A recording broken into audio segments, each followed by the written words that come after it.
Hello दोस्तों, आज मैं आपके लिए एक वीडियो लेकर आया हूं जिसमें मैं आपको बताऊंगा कि CGL 2023 के लिए आज से अगर हम देखें तो 10 जून के आसपास 10 जुलाई के आसपास हमारे पास लगभग 43 डेज बचे हैं, यानी कि 6 वीक बचे हैं।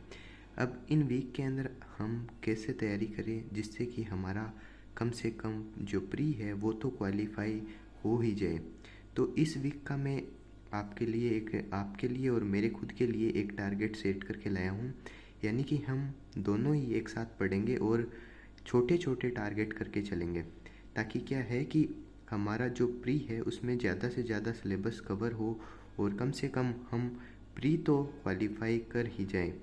तो इस बार हम मंडे से संडे के लिए 29 मई से 3 जून तक एक टारगेट लेकर आए हूँ, जिसमें मैथ के लिए अपन trigo, time and work, pipe and cistern, ये 3 टॉपिक जो है इस वीक के अंदर हम कंप्लीट करेंगे।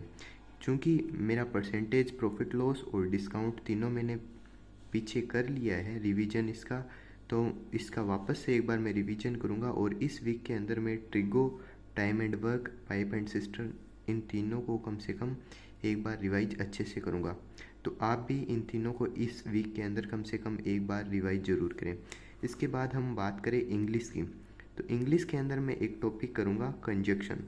इस वीक के अंदर केवल और केवल एक टॉपिक ही करूँगा, बाकी कुछ टॉपिक जो मेरे किए हुए हैं उनको भी मैं रिवाइज करूँगा। आप भी ऐसे ही जो आपके टॉपिक्स किए हुए हैं उनको भी आप रिवाइज कर सकते हैं। अगर नहीं किए हुए हैं तो एक एक टॉपिक करके चलेंगे, तो कम से कम 6 वीक के अंदर 8 से 10 हमारे टॉपिक कंप्लीट हो ही जाएंगे।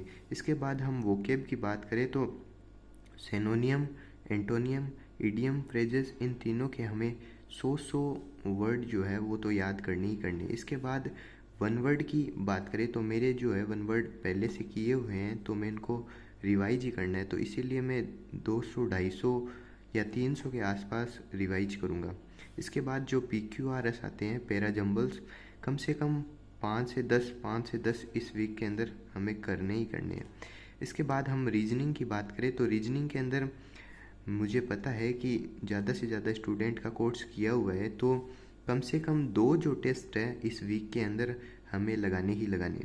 उसके बाद जीके की बात करें, रीजनिंग के अंदर हमें कम से कम 2 टेस्ट पर डे के लगाने ही लगाने।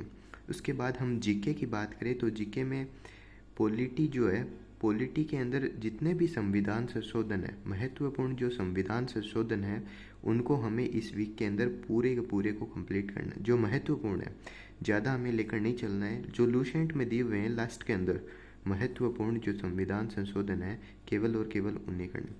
जियोग्राफी की बात करें तो भारत की मिट्टी जो एक टॉपिक है इस वीक के अंदर लेकर चलेंगे। भारत की मिट्टी और जनगणना, 2 टॉपिक इस वीक के अंदर हमें कंप्लीट करने हैं। हिस्ट्री की बात करें तो स्वतंत्रता के लिए जो संघर्ष क्रांतिकारियों ने किए थे वो हमें इस वीक के अंदर कंप्लीट करना है। क्योंकि मेरे हिस्ट्री में कुछ पहले से टॉपिक किए हुए हैं, जैसे कि यूरोपीय लोगों का आगमन, ब्रिटिश शक्ति का विस्तार, गवर्नर जनरल और वाइसरॉय, सामाजिक और आर्थिक सुधार, ऐसे कुछ टॉपिक्स हैं क्योंकि मेरे पॉलिटी में भी किए हुए हैं, जियोग्राफी में भी किए हुए हैं, तो मैं उनको रिकॉल करूँगा। आप भी अगर किए हुए हैं तो आप उनको भी रिकॉल कर सकते हैं। अगर छोटे छोटे टारगेट इस हिसाब से हम अपन लेकर चलेंगे तो मुझे लगता है कि प्री तो क्वालिफाई हो ही जाएगा, क्योंकि प्री के जो नंबर है वो मेंस के अंदर नहीं जुड़ते हैं, तो वो बेनिफिट वाली बात है। इसीलिए छोटे छोटे टारगेट मैं आपके लिए लेकर हर वीक मंडे की मंडे आपके लिए लेकर आऊँगा, क्योंकि मेरे लिए भी बेनिफिट है और आपके लिए भी बेनिफिट है। तो छोटे छोटे टारगेट अपन पूरे करेंगे तो हमारा सिलेबस भी पूरा हो जाएगा और ज़्यादा दिमाग पर बर्डन भी नहीं होगा। ठीक है, मिलते हैं नेक्स्ट मंडे को। तब तक के लिए आप भी इन सभी को कम से कम अच्छे से बढ़िया तरीके से क्लियर कर ही लीजिए। Thank you.